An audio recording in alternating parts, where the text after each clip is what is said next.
Nuclear hot seat. What are those people thinking? Nuclear hot seat. What have those boys been drinking? Nuclear hot seat. The corium is sinking. Our time to act is shrinking, but our activists are linking. Nuclear hot seat. It's the bomb. Welcome to Nuclear Hotseat, the weekly international news magazine keeping you up to date on all things anti-nuclear. My name is Libbe HaLevy. I'm the producer and host, as well as a survivor of the nuclear accident at 3 Mile Island from just 1 mile away.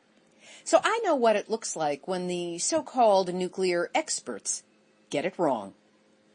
This week, I gave free rein to our favorite nuclear engineer, Fairewinds.com's Arnie Gundersen, to explain what he would do with the disaster mitigation at Fukushima Daiichi if he were put in charge. He has 40 years of nuclear power engineering experience. He was a licensed reactor operator, holds a nuclear safety patent, and is a former nuclear industry senior vice president. During his nuclear power industry career, Arnie managed and coordinated projects at 70 nuclear power plants in the U.S. That's 70. He currently heads Fairewinds Energy Education and consults on nuclear power issues around the world. Arnie is a primary provider of clear-headed thinking about the problems at Fukushima Daiichi, so I decided to give him his head to explain what he would do if he were put in charge of the cleanup.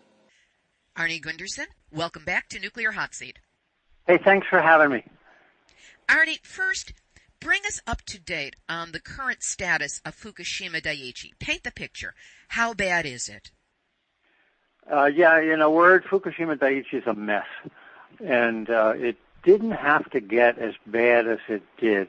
The condition of the site right now is that there's an enormous amount of water coming off of the mountain behind the site that's leaking into the basements of all the other buildings. This has been going on for 40 years.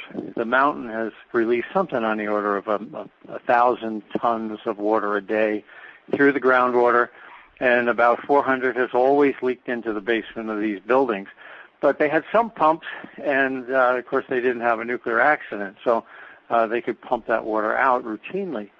Well, when the earthquake happened, the building sunk 3 feet. The whole coast of Japan sunk 3 feet, and that, of course, increases the hydraulic pressure. It cracked, so that the foundation is now cracked. So the net effect is the mountain is still doing what the mountain's always been doing, putting groundwater into the bottom of this plant. But now there's radioactive material that's leaked out of the nuclear reactor onto the floor of the containment. And the containment building's leaking like a sieve through penetrations that failed during the accident and cracks and things like that. So this water is coming in direct contact with the nuclear fuel and is becoming heavily contaminated. So Tokyo Electric has been running around frantically building tanks, about 3 large tanks a week to make up for the amount of water they have to pump out of these basements. And in the process, they've created over 1,000 tanks up on the hill behind the plant. All these tanks are thrown up in a hurry, and they're a lot of them are bolted together with rubber on the joints, and they're only designed to last for 5 years, and they're already 2 years old. So they're already starting to leak into the groundwater. So you've got tanks leaking into the groundwater, and you've got the nuclear plant leaking into the groundwater. So the immediate problem is the condition of the groundwater that's then leaking directly into the Pacific Ocean, like it always has, except now it's got radiation inside it. So what caught the public's attention last month is that one of these tanks was leaking substantially, and it had extraordinarily high levels of radiation inside it. The radiation would be lethal in 4 hours. So it was really nasty stuff. But there's 1,000 other tanks that are similar. So it's not like it's a one tank problem. So that tank caught the public's attention, but in fact, there's 1,000 tanks on that hillside plus the basement that is continuing to contaminate the groundwater on the site, and the groundwater is being pushed into the Pacific. So the net effect is we're contaminating the Pacific Ocean and will for years, if not decades, to come. Anything else you want to add to the current situation? Yeah. I started this conversation by saying it could have been avoided. 2 years ago, I wrote a book in Japanese only called Fukushima Daiichi, The Truth and the Future. And I talked about the fact that what needed to be done back then was to build a trench that isolated the plant from the mountain and fill it with something called zeolite. Zeolite is a volcanic ash that's very good at absorbing radiation. And then what that would have allowed would have been you could have pumped the clean water down so that it didn't enter the plant. The goal would be to pump the water table down. And I was told by Japanese officials at the time that Tokyo Electric didn't have enough money to do that. Well, it's a pay me now or pay me later situation, because now they've got a multi-billion-dollar problem on their hands and they need a bigger trench. Had they done it a couple of years ago, it would have prevented the groundwater from becoming contaminated. Now the groundwater is contaminated. But, you know, in the big picture, it's like filling a bathtub with the drain closed.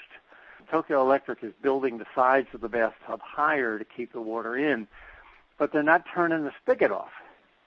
And what they really need to do is turn the spigot off, and that's making sure that new, fresh groundwater doesn't get into the site. And that's not happening. That won't happen for years to come. What about the pending problem with their planned removal of the spent fuel rods starting in November?